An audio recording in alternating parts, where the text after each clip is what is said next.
Welcome back to The Explainer. If you've been doom scrolling lately, getting that sinking feeling in your stomach, you are definitely not alone. Today we are diving deep into Professor Jem Bendell's newly updated Deep Adaptation framework.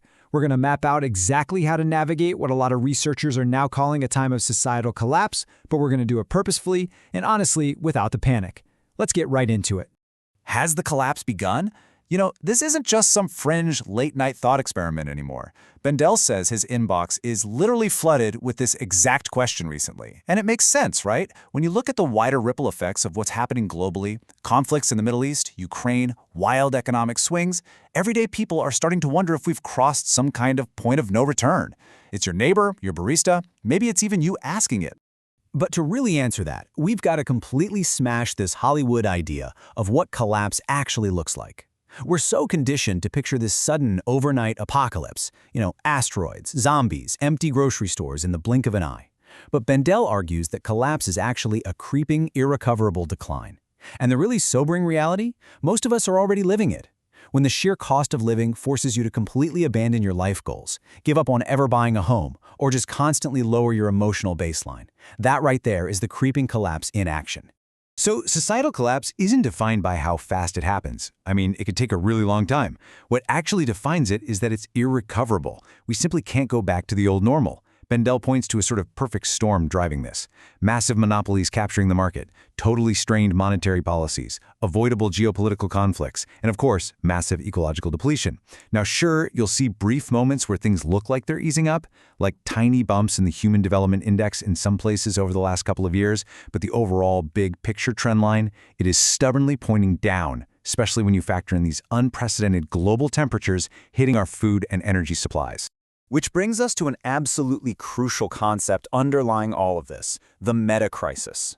Now, a meta-crisis basically refers to this messy web of intersecting crises that all trace back to a deeper, underlying crisis that, well, it just can't be fixed. And honestly, that word fixed is the real game changer here.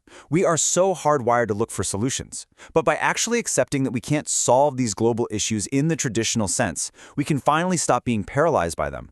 We stop waiting around for some magic tech breakthrough to save us, and we actually start adapting to the reality on the ground. Bendell really hits the nail on the head here. He says we need to get on with our lives rather than just be frozen, angry, or entertained in front of our screens. And that is the whole point of his work. It's also why other major voices in systemic resilience, people like Nate Hagens or Dougald Hinn, are pivoting so hard towards positive, active responses. The data shows this major downward shift really locked into gear around 2015. So if this is a long, slow road, we literally cannot afford to spend the next few decades frozen in anxiety or just doom scrolling on our phones. We have to figure out how to live meaningfully right now. All right, let's look at the 6 R's, a framework for positive action. Bendell introduced the foundations of this about 10 years ago and recently updated it into this complete model. Let's walk through these 6 empowering questions.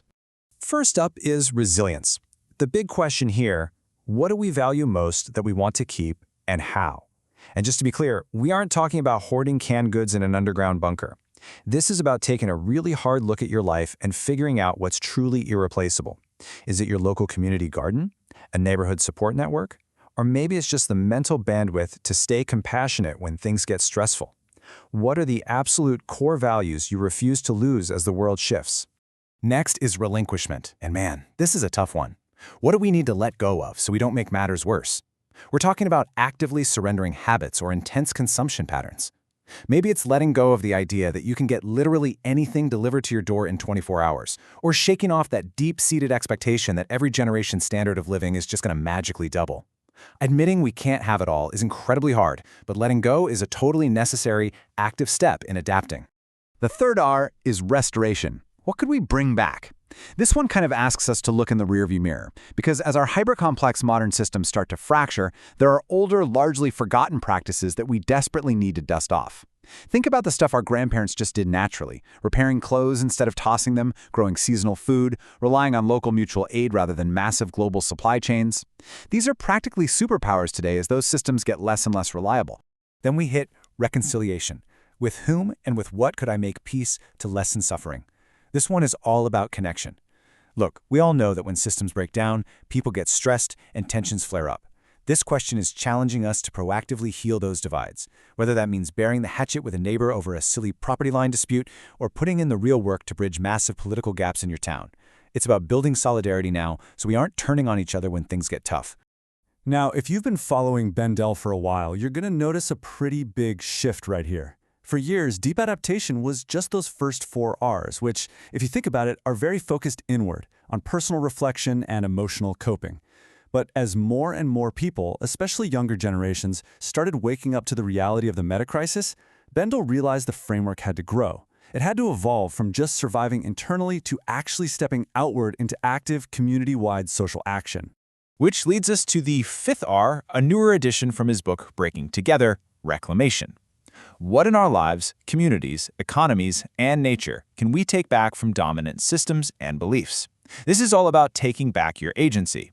It could be as big as reclaiming local food supplies through farm co-ops, or as personal as taking back your own attention from social media algorithms that literally profit off making us angry and divided. It is a massive call to localized empowerment. And the final R is regeneration. What or whom can we nurture due to our love of life? This elevates the whole framework. We aren't just trying to survive a decline or claw back control. We are being asked to actively nurture the ecosystems and the people around us. And the kicker? Doing it purely out of a genuine love for life itself, not out of some frantic, panic-driven urge to fix the unfixable. It's that old idea of planting a tree even if you know for a fact you'll never sit in its shade. So why do we need all 6 of these? Well, embracing this whole toolkit helps us dodge the 2 biggest psychological traps out there right now. On one hand, it keeps us out of progressivist denial. You know, that cozy little lie that the next tech gadget or the next election is going to magically solve everything. On the flip side, it totally prevents defeatist paralysis, that cynical idea that if we can't save the whole world, we might as well do nothing. Plus, there is no rigid, one-size-fits-all blueprint here. You lean on different questions at different stages of your life, and that flexibility is exactly what makes it work. Look, staring down the meta-crisis, it is incredibly daunting. Bendell fully admits that. Most of us naturally just want to manage our own personal anxiety and hide away. But to really adapt, we have to push past that fear. We actually have to value our persistent desire to serve life more than our desire to just stay comfortable. Actually, scratch that, it's more than just leaving our comfort zone. It is a profound shift from basic self-preservation to a truly loving response to our shared global predicament.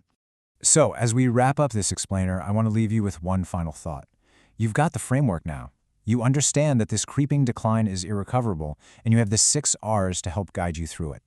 Our job isn't to try and salvage the old world anymore. It's deciding how we are going to show up in this one.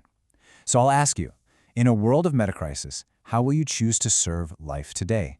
Think about it. Share these questions with your community and start your own adaptation.